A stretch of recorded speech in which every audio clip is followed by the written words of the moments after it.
The bright morning sun streamed through the tall glass windows of Dallas International Airport's exclusive private terminal. The place had a completely different feel from the busy main terminals most travelers knew. No crowds, no long lines, just soft leather seats, fresh coffee, and the quiet hum of private conversations. Andre and Tiana Collins walked into the private lounge with their two children, Nia and Deshawn. The whole family was dressed casually but well, comfortable clothes for their 5-hour flight to the Bahamas. Andre wore a simple navy blue hoodie over jeans, while Tiana had chosen leggings and an oversized sweater. The kids were in their favorite travel outfits too, excited about the family vacation they'd been looking forward to for months. "Dad, how much longer until we can board?" asked 12-year-old Nia, her eyes glued to the tablet where she was reading her latest mystery novel. Andre checked his watch. "About 30 minutes, sweetie. The pilot just called and said they're doing the final checks on the plane. Can I get another smoothie before we go?" Deshawn asked, pointing toward the complimentary refreshment bar in the corner of the lounge. Tiana smiled and ruffled her 9-year-old son's hair. "Sure, but don't fill up too much. Chef Raymond will have lunch ready for us once we're in the air." The Collins family wasn't just taking any vacation. After 5 years of building their cybersecurity company from their garage into a multi-million-dollar business that protected some of the biggest retail companies in the country, they had finally agreed to take some well-deserved time off. The deal they'd closed last week, a contract with a major international bank, had been the perfect excuse to finally use the private jet they'd purchased 6 months ago but had barely found time to enjoy. "I'm going to grab some tea," Tiana told Andre. "Want anything?" Andre shook his head. "I'm good. I'll watch our bags." As Tiana walked toward the refreshment area with Deshawn, she noticed a woman staring at them from across the lounge. The woman, somewhere in her 50s with shoulder-length blonde hair and wearing an expensive-looking pantsuit, seemed confused, then annoyed as she watched Tiana pour tea into a porcelain cup. Tiana didn't think much of it. After years of being one of the few black women in tech leadership meetings, she'd grown used to curious or surprised looks. She guided Deshawn back to their seats, helping him carry his smoothie without spilling. "The jet should be ready soon," Andre said, showing Tiana the text from their pilot. "Tom says the weather looks perfect all the way to Nassau." Before Tiana could respond, a shadow fell across their seating area. The blonde woman who had been watching them now stood directly in front of them, her arms crossed and her lips pressed into a thin line. "Excuse me," the woman said, her voice carrying across the quiet lounge. "I think you people are in the wrong place." The conversation around them quieted.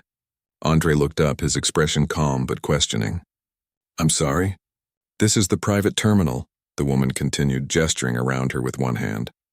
"Regular flights check in at the main building." She pointed toward the large windows where the main terminals could be seen in the distance. Tiana shared a quick glance with Andre. They'd faced this kind of assumption before, though not usually so directly. Deshawn looked up from his smoothie, suddenly aware of the tension. "We're aware of where we are, thank you," Andre replied politely. "We're waiting for our flight." The woman's eyebrows shot up. "Your flight? This terminal is for private aircraft. I think you've misunderstood." She spoke slowly now, as if explaining something to children. "This isn't where you catch the regular economy flights." Several other travelers in the lounge were now watching the interaction, some with uncomfortable expressions, others trying to pretend they weren't listening.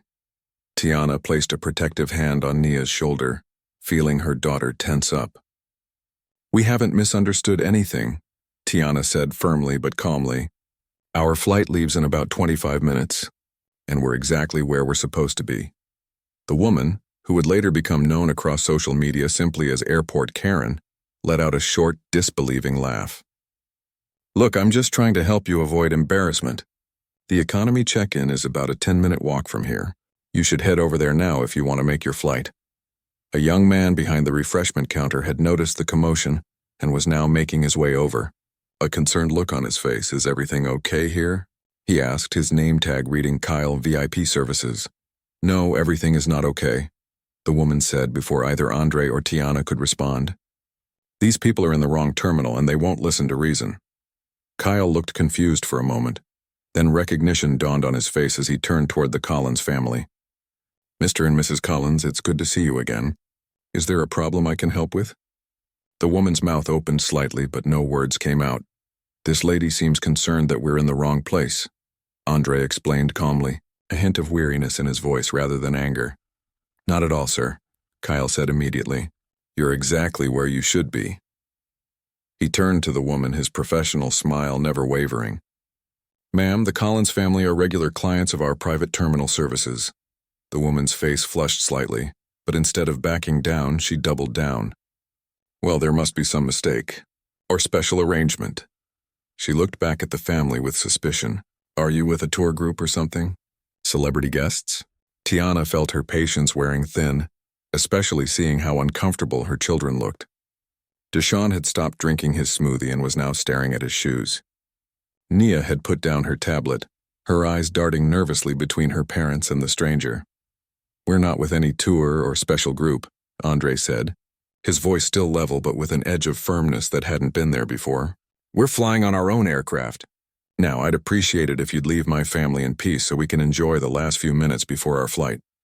Instead of backing away, the woman actually took a step closer. Your own aircraft? She said the words as if they were the most ridiculous thing she'd ever heard. Look, I know this is an exclusive terminal and sometimes they let special groups through. But don't expect me to believe— Excuse me, ma'am. A new voice entered the conversation. A tall woman in a crisp uniform had approached from the direction of the terminal desk. I'm Patricia Dawson, the manager of VIP services here at the private terminal. Is there something I can help you with? The woman turned to the manager with what seemed like relief. Yes, thank you. I was just explaining to these people that they're in the wrong terminal. They seem confused and are claiming to have a private plane, of all things. Patricia looked at the Collins family and smiled warmly. Good morning, Mr. and Mrs. Collins. Nia, Deshaun, excited for your trip to the Bahamas? Yes, ma'am, Deshaun said quietly, looking up from his shoes.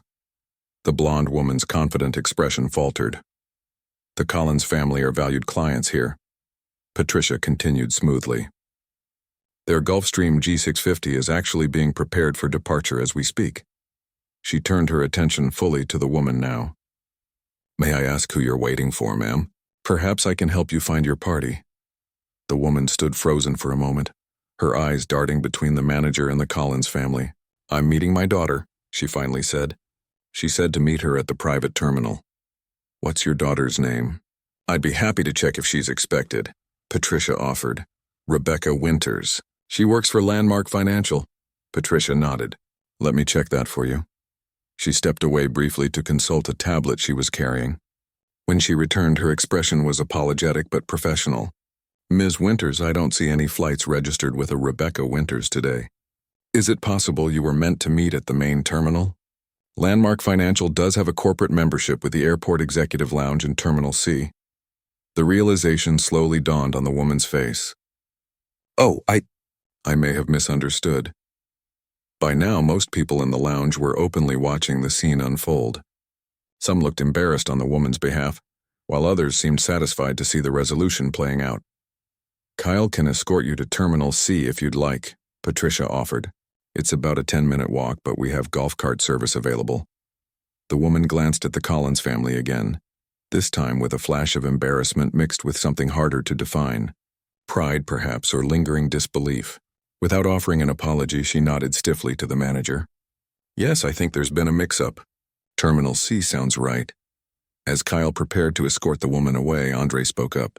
You know, it would have been much simpler to just ask politely if you were concerned or confused. We're all just trying to get where we need to go. The woman's face flushed deeper, but she didn't respond. As Kyle led her away, Tiana turned to her children with a gentle smile. You okay? Nia nodded, but her expression was thoughtful. Why did she think we didn't belong here, Mom? Andre and Tiana exchanged a look, the familiar parental glance that contained an entire conversation about how much to explain and how to protect. While still being honest, some people make judgments based on what they see on the outside, Andre said carefully. They think they know who someone is or what they deserve just by looking at them. But that's not fair, Deshaun said, frowning.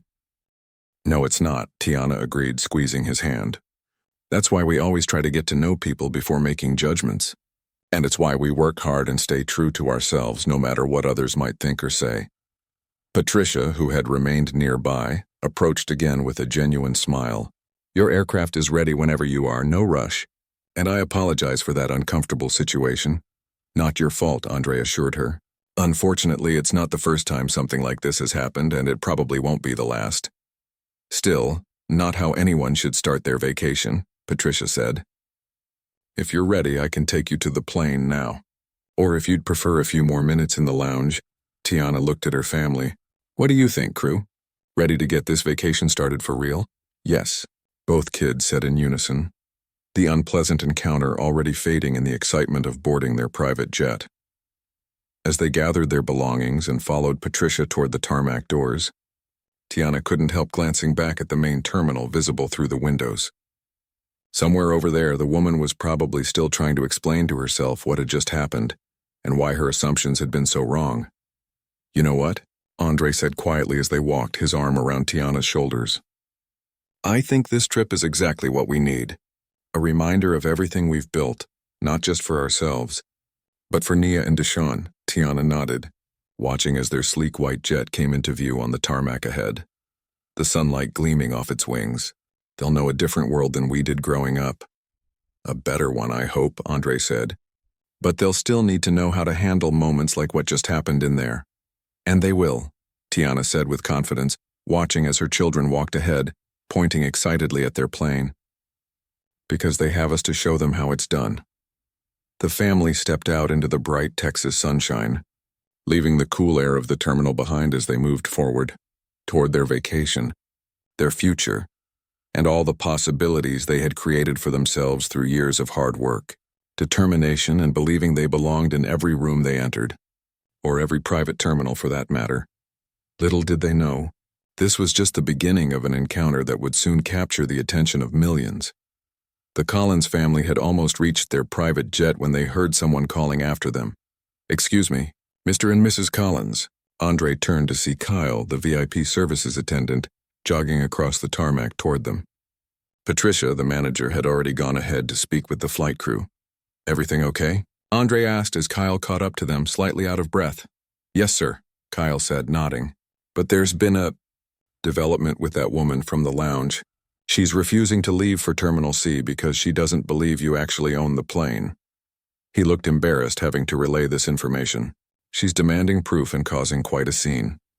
Tiana sighed, exchanging a weary glance with Andre. You've got to be kidding me. I wish I was, Kyle said. Security has been called, but Patricia thought you should know what's happening. The woman is insisting she'll file a complaint about preferential treatment unless she sees proof that this is really your aircraft. Andre rubbed his temple. This is ridiculous. Completely, Kyle agreed. Patricia says you're welcome to board and be on your way. Security will handle her, but she also mentioned, he hesitated. What? Andre asked. The woman is loud and there are other clients in the terminal. Some have already started recording the situation on their phones. Patricia is concerned this might end up online. Tiana knelt down to her children's level. Nia, Deshawn, why don't you two go with Patricia and get settled on the plane? Pick your seats and get your tablets set up. Dad and I need to take care of something quickly. The children looked uncertain, sensing the tension in their parents' voices. Is it about that mean lady? Deshawn asked quietly. Yes, buddy, Andre said honestly, but it's nothing for you to worry about. Sometimes grown-ups just need to talk things through. Nia, always perceptive, studied her parents' faces. She didn't think we belonged here because we're black, did she? Tiana and Andre exchanged another look. That silent communication between parents when faced with difficult truths. Sometimes people make judgments based on what they see, Tiana said carefully. We'll handle it, okay? This is something your dad and I know how to deal with. After ensuring the children were safely heading up the jet stairs with Patricia, Andre and Tiana followed Kyle back toward the terminal. I'm sorry about this, Kyle said as they walked. This kind of thing doesn't happen often here. It happens more often than you might think, Andre replied, his voice calm but tired. Just not always this persistent. Inside the private terminal, they could hear the commotion before they even entered the lounge. The woman's voice carried clearly through the normally quiet space. This is ridiculous. You expect me to believe that family owns a private jet? There's clearly some kind of special arrangement or program going on here that you're not telling me about. As they rounded the corner, they saw her standing near the reception desk, gesturing wildly while a security officer tried to calmly explain something to her. Two other travelers were openly filming the scene on their phones, while others watched with expressions ranging from embarrassment to disgust. When the woman spotted Tiana and Andre returning to the lounge, she pointed at them. "There, ask them yourselves. There's no way they own that plane." The security officer, a tall man with a trim salt and pepper beard, turned toward them with an apologetic look. "Mr. and Mrs. Collins, I'm Officer Reynolds. I'm very sorry about this disturbance. We're trying to resolve the situation by escorting her out, I hope," said a well-dressed older man sitting nearby. "Some of us are trying to enjoy the peace and quiet we pay good money for." The woman spun toward him. "That's exactly my point. This terminal is for people who can afford private air travel. There's obviously been some mistake or special exception made."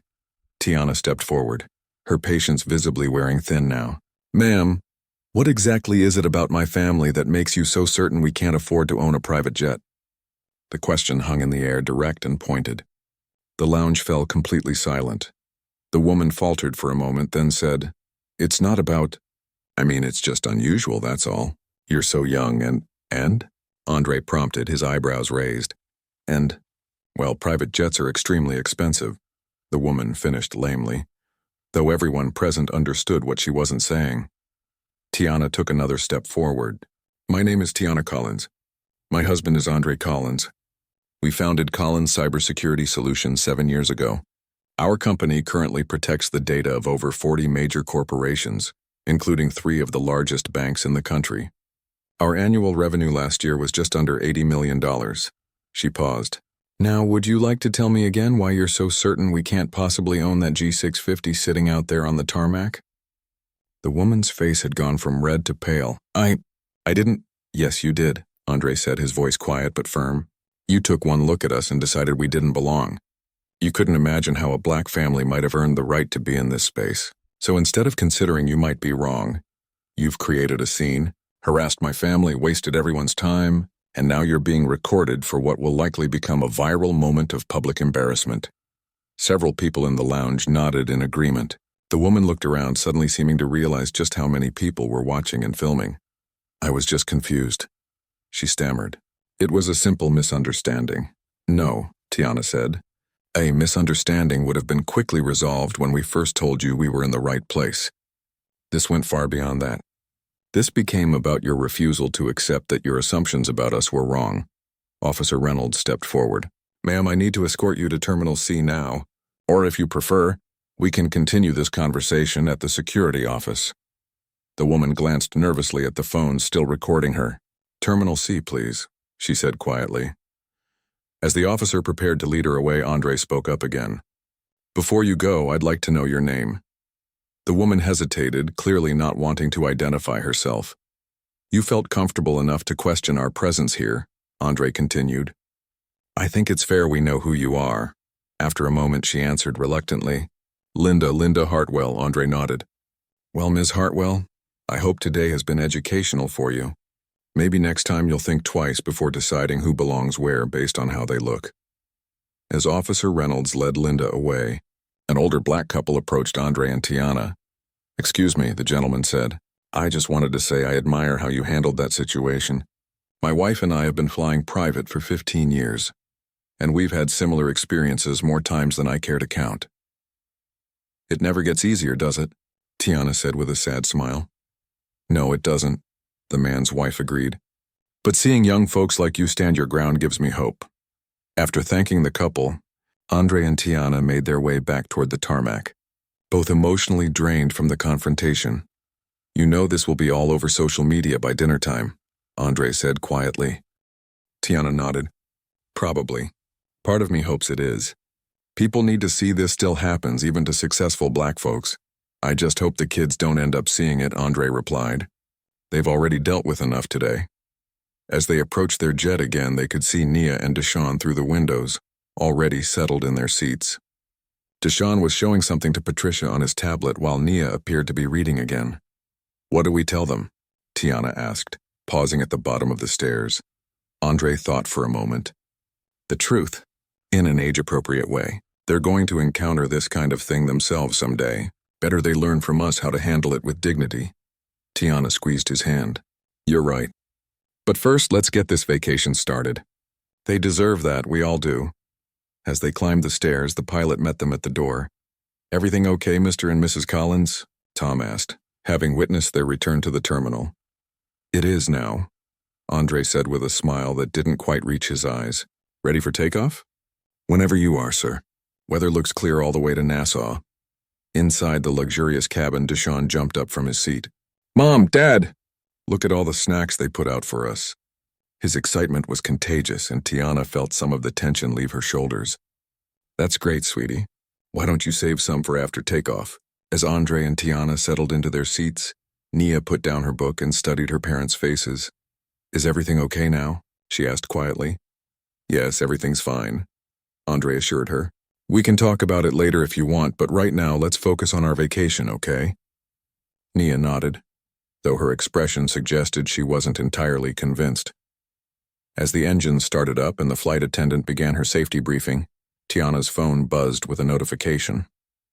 It was from her assistant back at the office.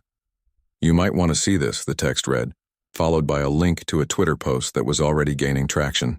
Someone had posted a video titled, Karen doesn't believe black family owns private jet gets schooled. Tiana showed it to Andre, who simply shook his head and put his phone into airplane mode. That'll have to wait, he said. For the next few hours, it's just us and this vacation.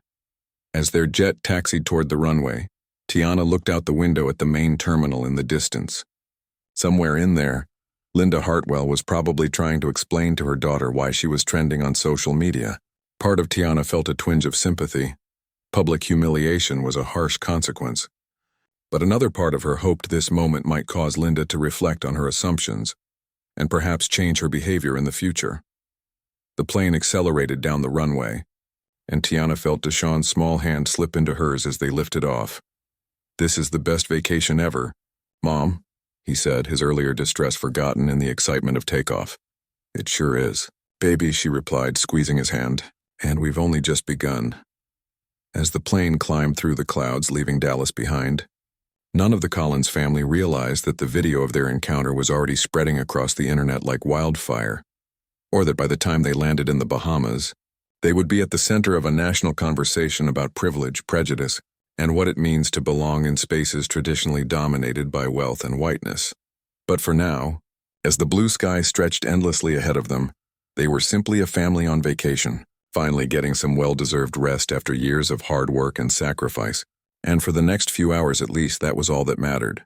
The Collins family's private jet cut smoothly through the clouds, leaving the drama of Dallas far below them. Inside the luxurious cabin, Deshawn had fallen asleep watching cartoons on his tablet, while Nia was still absorbed in her book. Andre had just finished a call with their resort in Nassau, confirming that their beachfront villa was ready for their arrival. Tiana sat with her laptop open on the small table in front of her, unable to resist checking how far the airport incident had spread. What she saw made her eyes widen. Andre, she said quietly, motioning for her husband to look at her screen. This thing is exploding online. Andre leaned over, careful not to disturb Deshawn, who was sleeping against his arm. The video of their confrontation with Linda Hartwell had been reposted across multiple platforms. The original Twitter post already had over 200,000 views and was climbing rapidly. The hashtag #PrivateJetKaren was trending. That was fast, Andre murmured, scanning the comments. It's only been 2 hours. People are really fired up about it, Tiana said, scrolling through the responses. Look at these comments. Most of the reactions supported the Collins family, condemning Linda's behavior as blatantly racist and entitled. Others shared similar experiences they'd faced in spaces where they were assumed not to belong. A few commenters were trying to defend Linda, suggesting there must be more to the story, but they were quickly shut down by others. Great, Andre sighed. This is exactly what we didn't want for our vacation. The flight attendant approached with fresh drinks. Everything all right, Mr. Collins? Andre managed to smile. Yes, thank you, Cheryl. Just some unexpected business popping up. After Cheryl moved back to the galley, Tiana lowered her voice. What should we do? Our phones are going to explode with messages when we land. Nothing for now, Andre replied firmly. We're on vacation, remember? Whatever's happening online can wait until we're ready to deal with it. Tiana hesitated, then nodded and closed her laptop. You're right. The kids deserve our full attention. She glanced at Nia, who seemed completely unaware of her parents' conversation, lost in her book. Should we tell them it's gone viral? Not yet, Andre decided. Let's see how big this gets first. No need to worry them if it blows over in a day or two. Meanwhile, back in Dallas, Linda Hartwell sat miserably in the Terminal C Executive Lounge, waiting for her daughter Rebecca to arrive. Her hands shook slightly as she scrolled through her phone, watching with horror as videos of her confrontation with the Collins family spread across social media. Already, internet sleuths had identified her by name and were digging into her background. Mom? Linda looked up to see her daughter standing over her, confusion written across her face. Rebecca was 32, dressed in the sharp business attire of the financial world where she worked as a vice president. What's going on? Why are you in Terminal C? And why do you look like you've seen a ghost? Linda's eyes filled with tears. Oh, Becca, I've made a terrible mistake. Rebecca sat down, concern replacing confusion. What happened? As Linda explained the situation, Rebecca's expression changed from concern to disbelief to mortification. You did what? She interrupted when Linda described demanding proof that the Collins family owned their private jet. Mom, are you serious right now? I didn't know who they were, Linda defended weakly. How was I supposed to know they owned some big tech company? Rebecca put her face in her hands. That's not the point, Mom. You shouldn't have confronted them at all regardless of who they were. She looked up, her expression pained. Do you realize who Andre and Tiana Collins are? Collins Cybersecurity Solutions is one of the fastest growing firms in the country. They're practically tech celebrities. Linda's face paled further. What? Rebecca pulled out her phone and after a quick search, showed her mother a recent business magazine cover featuring the Collins family. The headline read, From garage startup to 80 million, how the Collins family built a cybersecurity empire. Oh my God, Linda whispered. And now you're saying there are videos? Rebecca asked, taking the phone back and searching social media. Oh no, she looked up at her mother in horror. Mom, you're trending on Twitter. And they're calling you Private Jet Karen. Linda felt sick. What do I do, Becca? This could ruin me. People at my firm will see this. Rebecca was quiet for a moment, thinking. You need to apologize, publicly.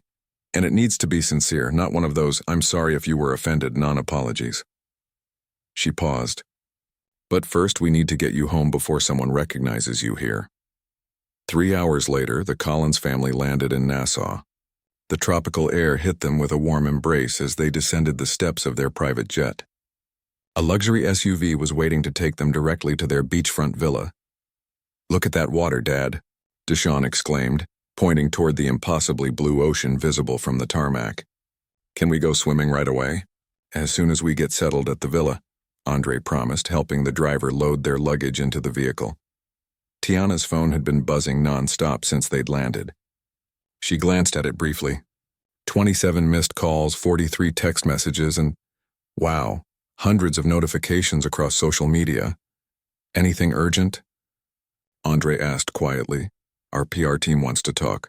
So does Good Morning America, apparently. She raised her eyebrows. And CNN? Andre shook his head in disbelief. All this because someone couldn't believe we own a plane? This country has issues. Once they were all settled in the SUV, Nia finally looked up from her phone with wide eyes. Mom, Dad, you guys are famous. My friends are sending me links to videos of what happened at the airport. It's everywhere. Tiana and Andre exchanged looks. So much for keeping the kids in the dark. It's not exactly the kind of fame we were looking for, sweetie, Tiana said carefully. But everyone's saying how awesome you two were. Nia continued scrolling through her messages. Especially you, Mom. The way you told that lady about your company was epic. My friend Zuri says her mom was cheering when she watched it. Despite the situation, Andre couldn't help a small smile. Well, your mom is pretty epic in general. Tiana rolled her eyes but smiled too. Let's just try to focus on our vacation, okay? Whatever's happening online will still be there when we're ready to deal with it. But as they drove along the beautiful coastal road toward their resort, Tiana couldn't help thinking about how quickly their private moment had become public property. Analyzed, shared, and commented on by thousands of strangers who now felt invested in their experience. Back in the United States, the story was indeed gaining momentum. By evening, major news outlets had picked up on the viral video. The story was framed variously as racist confrontation, exposes ongoing prejudice in America, or tech, millionaires face down airport Karen in viral video. Linda Hartwell had retreated to her daughter's apartment, too afraid to return to her own home where journalists had already gathered. Rebecca had called in sick to work and was helping her mother craft a public apology statement. "No, Mom, that sounds defensive again," Rebecca sighed, reading over the draft her mother had written. "You can't say I didn't mean to come across as racist. That's basically admitting it was racist but claiming you didn't intend it that way." Linda pushed back from the kitchen table in frustration. "Then what am I supposed to say? I made an assumption that turned out to be wrong. I didn't think it through. I wasn't trying to ruin anyone's day or become a national villain." Rebecca looked at her mother with a mix of sympathy and exasperation. "Mom, do you understand why what you did was wrong? Really understand?" Linda was quiet for a long moment. "I assumed they couldn't afford a private jet because they were black," she finally said, her voice small. "I wouldn't have questioned a white family the same way." "Exactly," Rebecca said gently. "And that's what you need to acknowledge. Not excuses, not explanations about how you were confused. Just the simple truth that you acted on a prejudiced assumption. You were wrong to do so, and you're genuinely sorry for the hurt you caused." Linda nodded slowly, tears forming in her eyes again. "I never thought of myself as racist, Becca. I have black colleagues I get along with just fine. I voted for Obama, for heaven's sake. I know, Mom. Most people don't think of themselves as racist, but we all have these assumptions we don't even realize we're making until something forces us to see them." Rebecca squeezed her mother's hand. "The good news is you have a chance to learn from this and be better." Linda wiped her eyes and straightened her shoulders. "Okay, let's try again." In their beachfront villa in Nassau, the Collins family had settled in for the evening. The kids were in bed, exhausted from their travel day and the excitement of arriving at their tropical paradise. Andre and Tiana sat on the private patio, listening to the gentle rhythm of waves washing against the shore as they finally addressed the situation that had followed them from Dallas. "Our PR team thinks we should release a statement," Tiana said, scrolling through emails on her phone. "They've drafted something for us to review." Andre took a sip of his rum cocktail. "What does it say?" Tiana read the draft aloud. "While on a family vacation, we unfortunately experienced a situation that has now gone viral. We appreciate the outpouring of support, but ask for privacy at this time as we focus on quality time with our children. We hope this incident sparks meaningful conversations about assumptions and belonging in America." "Not bad," Andre nodded, short and to the point. "They also mentioned we've been invited to appear on 3 morning shows and 2 evening news programs to discuss the incident," Tiana added, "plus about a dozen podcast and radio interview requests." Andre leaned back in his chair, looking up at the stars that seemed so much brighter here than in Dallas. "What do you think we should do?" Tiana was quiet for a moment, considering. "Part of me wants to ignore it all and just enjoy our vacation, but another part thinks we have an opportunity here. People are listening. Maybe we can turn this ugly moment into something meaningful." "I was thinking the same thing," Andre admitted, "but not at the expense of our family time. The kids have been looking forward to this trip for months." They sat in comfortable silence for a while, each lost in their own thoughts as the waves continued their eternal rhythm against the shore. "You know," Tiana said finally, "this isn't just about one entitled woman at an airport. It's about all the spaces where people like us still aren't expected to belong." Andre nodded. "The boardrooms, the exclusive clubs, the luxury stores." "Exactly. And every time someone like us pushes back, it makes it a little easier for the next person." Tiana reached for her husband's hand. "Maybe we do have a responsibility to speak up. When we're ready. After vacation," Andre said firmly. "After vacation," Tiana agreed with a smile.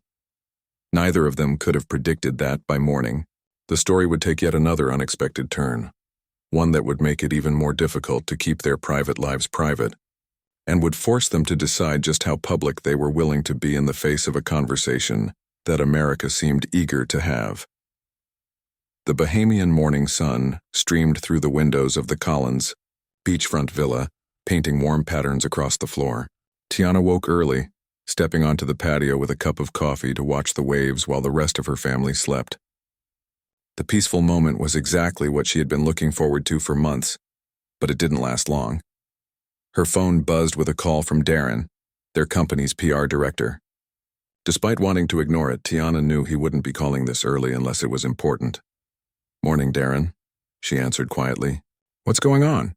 "Sorry to disturb your vacation, Tiana, but there's been a development I thought you should know about immediately." Darren sounded tense. "Linda Hartwell released a video statement last night." Tiana sighed. "And it's actually pretty heartfelt. She takes full responsibility, acknowledges her behavior was rooted in racial bias, and apologizes directly to your family. No excuses, no defensiveness. It's gone viral too, with a different kind of response. People are divided between those praising her honesty and those saying it's too little, too late." Tiana took a sip of her coffee. "Interesting. Send me the link." After hanging up, Tiana watched the video. Linda Hartwell sat at what appeared to be a kitchen table, looking tired and genuinely distressed. Her daughter wasn't visible, but Tiana suspected she was behind the camera. "My name is Linda Hartwell," the woman began. "By now, many of you have seen the video of me confronting the Collins family at Dallas International Airport's private terminal. I want to say unequivocally that my behavior was wrong, hurtful, and based on racist assumptions that I didn't even realize I held until this incident forced me to confront them." Linda's voice trembled slightly, but she continued. "I looked at this accomplished black family and automatically assumed they couldn't possibly belong in that space. I questioned their presence, embarrassed them in front of their children, and disrupted what should have been the start of a well-deserved family vacation. For that, I am deeply sorry." She went on to explain that she wasn't asking for forgiveness or trying to salvage her reputation. "I'm speaking out because I hope others might learn from my mistake. We like to think racism only looks like extreme behavior, but sometimes it's as subtle as the assumptions we make about who belongs where. I was wrong, and I'm committed to doing better." The video ended with Linda directly addressing the Collins family. "To Andre and Tiana Collins and their children, I am sincerely sorry for what I put you through. You deserved better, and I hope you're able to enjoy the remainder of your vacation in peace." Tiana watched it twice, surprised by the straightforward apology. It lacked the typical defensiveness or conditional language of most public apologies. As she was considering what to make of it, Andre appeared in the doorway. "What are you watching?" he asked, joining her on the patio with his own coffee. Tiana handed him her phone. "Linda Hartwell's apology. Darren says it's going viral too." Andre watched silently, his expression thoughtful. When it ended, he handed the phone back. That was actually decent." "I know," Tiana agreed. "I was expecting excuses or one of those sorry if you were offended non-apologies." "Think she means it?" Andre asked. Tiana shrugged. "Hard to tell, but it sounds like her daughter might have helped her understand the issue." Before they could discuss it further, they heard excited footsteps as Nia and Deshawn burst onto the patio, already dressed in their swimwear. "Can we go to the beach now?" Deshawn asked, bouncing on his toes. "You promised first thing in the morning." "And it's morning," Nia added, pointing to the sun as evidence. Andre laughed, the conversation about Linda Hartwell temporarily forgotten. "All right, beach time it is. Let me and your mom get changed."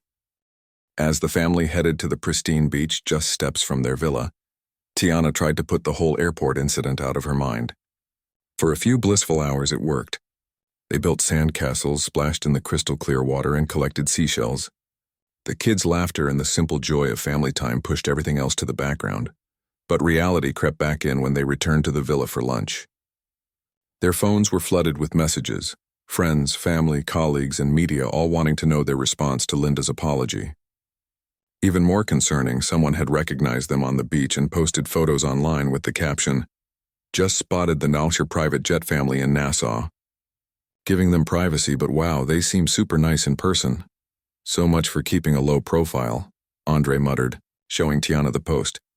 "We need to decide what to do," Tiana said, keeping her voice low so the kids wouldn't hear, as they excitedly recounted their beach adventures to the villa's chef who was preparing their lunch. "If we say nothing, people will keep speculating.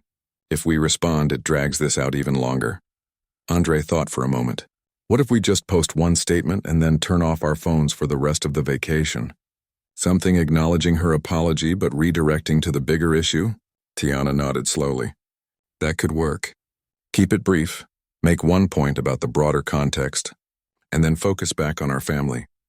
Meanwhile, in Dallas, Linda Hartwell was experiencing the strange sensation of having her most embarrassing moment become fodder for national conversation. Her apology video had been viewed over 1 million times, with countless comments, shares, and reactions. News anchors were discussing it on morning shows. Op-eds were being written about it. Rebecca's apartment doorbell rang, startling both women. Through the peephole, Rebecca saw a news crew. "They found us," she said, turning to her mother with alarm. "How did they get this address?" Linda sank onto the couch. "I listed your building as my alternate address on some work forms.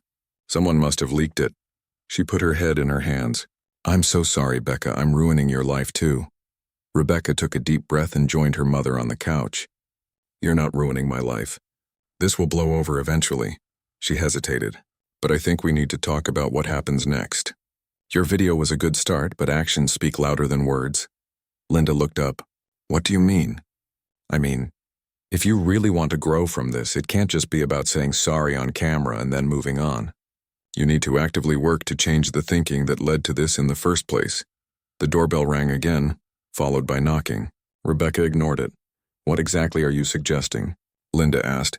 Rebecca pulled out her laptop. "There's a diversity and inclusion workshop series starting next week at the community center. And the Black Business Association has monthly meetings open to allies who want to learn more about supporting Black entrepreneurs." She looked at her mother. "I think you should go. Not for the publicity or to improve your image, but for yourself." Linda was quiet for a long moment. "Would you come with me?" Rebecca smiled slightly. "Yes, Mom, I'd be happy to." The knocking continued, more insistent now. Rebecca stood up. "I'm going to call building security to escort them out. In the meantime, I think we should both take a few days off work and go stay with Aunt Carol in Austin, until this dies down a bit." Linda nodded, grateful for her daughter's support, despite everything. "Becca, do you think the Collins family will ever forgive me?" Rebecca considered this. "I don't know, Mom, but that's not really the point, is it? Whether they forgive you or not, you still need to do the work of changing." Back in Nassau, Andre and Tiana had drafted a short statement after putting the kids down for a nap. They read it over one final time before posting. "We've seen Linda Hartwell's apology video and appreciate her taking responsibility for her actions at Dallas International Airport. While this incident was unfortunate, especially in front of our children, we hope it contributes to a larger conversation about assumptions, belonging, and the everyday experiences of Black Americans in spaces where we are still seen as unexpected or out of place. We now ask for privacy as we continue our family vacation. Thank you for the overwhelming support." After posting it to their personal and company social media accounts, they turned off their phones as planned and headed back to the beach for a sunset walk. "Do you think this will finally put an end to it?" Andre asked as they strolled along the water's edge, watching their children run ahead, chasing waves. "Probably not," Tiana admitted. "But I've said what I wanted to say. The rest is up to other people to figure out." Andre took her hand. "You know, when we started our company, I thought the hardest part would be building the technology or finding clients. I never expected that one of the biggest challenges would be dealing with people's reactions to our success." Tiana squeezed his hand.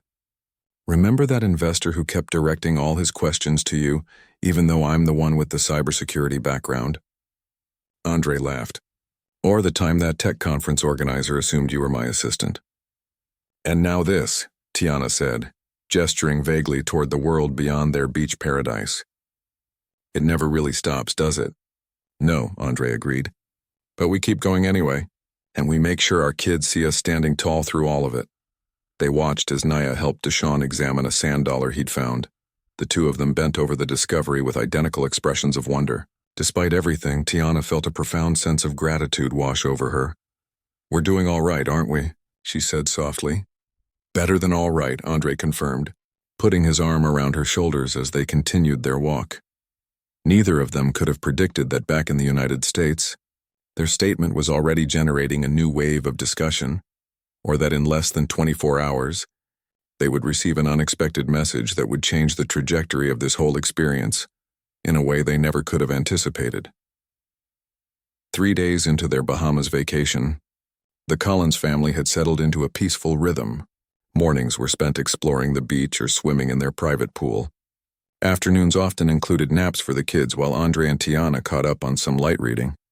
Evenings were filled with family dinners, board games, and stargazing on the beach.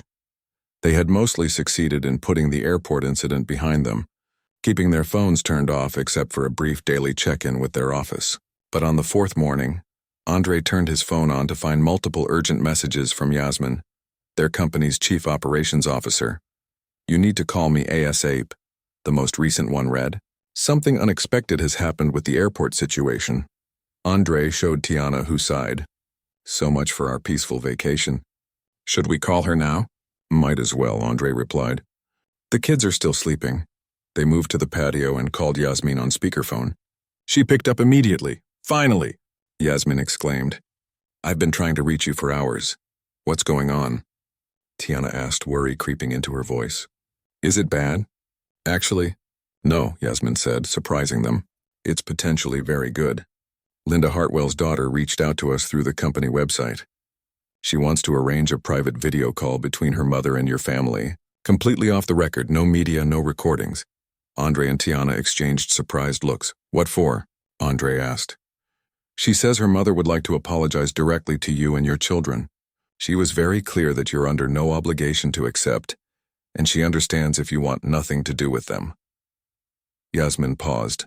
She also mentioned that her mother has been attending some workshops on racial bias and has been doing a lot of reflecting on her behavior. Tiana leaned back in her chair, processing this unexpected development. "What do you think, Yasmin? You've seen the messages firsthand." "Honestly, it seems genuine," Yasmin replied. The daughter, Rebecca, came across as thoughtful and respectful. She emphasized several times that this isn't about publicity or repairing her mother's image. She just believes a direct conversation might be healing for everyone involved, especially the kids. Andre took a deep breath. "Speaking of the kids, we'd need to talk to them first. Make sure they're comfortable with it." "Of course," Yasmin agreed. Rebecca said they're completely flexible on timing. It could happen whenever works for you, even after your vacation if you prefer. After hanging up, Tiana and Andre sat in silence for a few moments, watching the waves roll onto the shore. "What are you thinking?" Andre finally asked. Tiana considered the question carefully. "Part of me wants to just move on and not deal with this woman ever again. But another part thinks this could be an important moment, not just for her but for our kids too." "How so?" "Well, we're always telling them about accountability and growth, right? This could be a real-life example of someone acknowledging a mistake and trying to be better." Tiana paused. "Plus, I think Nia has been more affected by this than she's letting on. She keeps checking our phones when we turn them on, reading comments about the incident." Andre nodded slowly. "I've noticed that too. She asked me yesterday if the airport lady was in trouble." "What did you tell her?" "The truth. That actions have consequences, but consequences aren't the same as punishment. That sometimes the hardest consequence is having to face the people you've hurt and take responsibility." They were interrupted by the sound of small feet pattering across the villa floor. A moment later, Deshaun burst onto the patio still in his pajamas. "Mom, Dad, can we go snorkeling today? The guy at the beach said we might see sea turtles." Soon after, Naya joined them, and the conversation about Linda Hartwell was put on hold as they discussed the day's adventures. But that evening, after a full day of snorkeling and beach exploration, Andre and Tiana decided it was time to talk to their children. "We wanted to ask you both about something important," Tiana began as they sat together on the villa's couch, the remains of their ice cream dessert on the coffee table. "Are we in trouble?" Deshaun asked immediately. "Not at all," Andre assured him. "It's about the woman from the airport. The one who wasn't very nice to us." Nia's attention sharpened instantly. "What about her?" Tiana explained the situation in simple terms. That Linda wanted to talk to them directly to apologize, and they wanted to know how the kids felt about it. "She seems to be trying to learn from her mistake," Tiana concluded. "But we don't have to talk to her if you two aren't comfortable with it." Deshaun looked confused. "She was mean. Why would we want to talk to her again?" Nia, however, was thoughtful. "Is she really sorry? Like for real sorry, not just saying it?" We don't know for sure, Andre answered honestly. But it seems like she might be. People can change when they realize they've done something wrong. Would it be on video? Nia asked. Would I have to talk to? It would be a private video call, not recorded, Tiana explained. And you wouldn't have to say anything if you didn't want to. You could just listen, or you could share how you felt if you wanted to. Deshawn, who had been unusually quiet, suddenly spoke up. If she says sorry and really means it, does that mean we forgive her? The question hung in the air for a moment. That's a really good question, Andre said. Forgiveness is complicated. Sometimes it happens right away. Sometimes it takes a long time, and sometimes it never happens at all. And that's okay. Forgiveness is your choice. No one can tell you when or if to forgive someone. Nia considered this. I think we should talk to her. Not because we have to forgive her, but because... She paused, struggling to find the right words. Because why, sweetie? Tiana prompted gently. Because then she'll see us as real people, Nia finished. Not just as black people in a place she didn't think we belonged. Andre and Tiana exchanged a look of surprise and pride. At 12 years old, their daughter had captured the essence of something they had been trying to teach her all along, the importance of being seen as fully human. I think that's a very wise reason, Tiana said, giving Nia a hug. What do you think, Deshawn? The 9-year-old shrugged. If Nia wants to do it, I'll do it too. But she was still mean. Yes, she was, Andre agreed. And it's okay to remember that even if we decide to talk to her. 2 days later, the Collins family sat together on their villa's couch, facing a laptop set up on the coffee table. They had decided to have the call before returning to Dallas, hoping to resolve the situation while still in the peaceful setting of their vacation home. The video call connected, and Linda Hartwell's face appeared on screen, with her daughter Rebecca sitting slightly behind her. Linda looked nervous, her hands clasped tightly in front of her. Thank you for agreeing to this call, she began, her voice slightly shaky. I know you didn't have to, and I'm grateful for the opportunity to speak to you directly. For the next 15 minutes, Linda talked openly about her behavior at the airport. She explained how she had grown up in environments where black success was rarely highlighted or celebrated, how she had internalized assumptions without examining them, and how the incident had forced her to confront biases she hadn't wanted to acknowledge. I want to apologize especially to your children, Linda said, looking directly at Nia and Deshawn. No child should ever be made to feel they don't belong somewhere because of the color of their skin. What I did was wrong, and I am truly sorry. Deshawn, who had been fidgeting throughout the call, suddenly spoke up. Did you really not believe we had our own plane? Linda looked startled by the direct question, but answered honestly. No, I didn't, and that was wrong of me. Your family earned that plane through hard work, and I shouldn't have questioned it. Nia, who had been quiet until now, leaned forward slightly. It made me feel really small when you did that. Like we weren't good enough to be there. Linda's eyes filled with tears. I'm so sorry. You are more than good enough. The problem was with me, not with you or your family. As the conversation continued, something unexpected happened. The initial tension gradually eased and a more natural dialogue emerged. Linda shared that she had started attending workshops on racial bias and had been reading books recommended by Rebecca.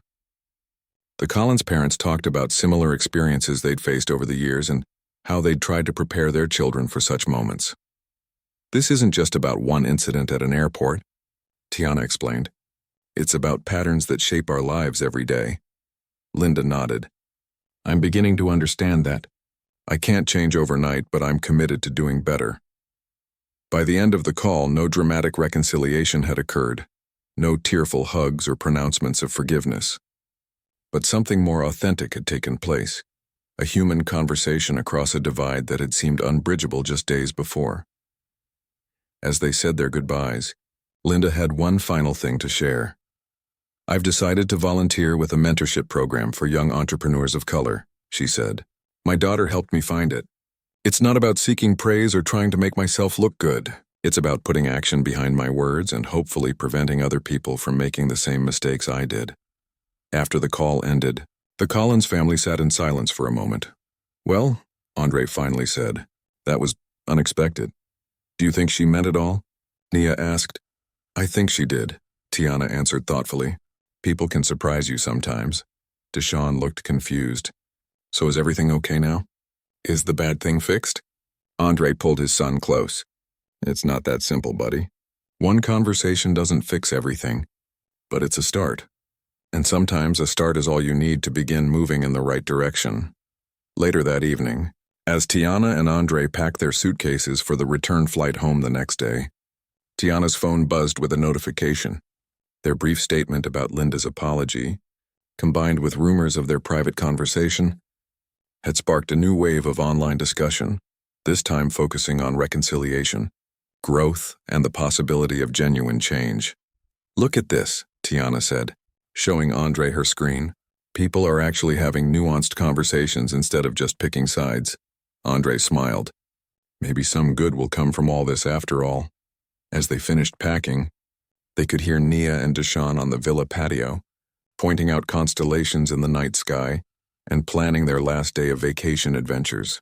Despite everything, they had managed to protect the joy of their family time together, and perhaps taught their children one of life's most valuable lessons in the process. That even in difficult moments, dignity, courage, and openness to growth can transform conflicts into opportunities for something better. Their private jet would take them home tomorrow, back to their busy lives and the company they had built together, but they would return changed in subtle ways by an encounter that had begun with prejudice but ended with something that looked, cautiously, like hope.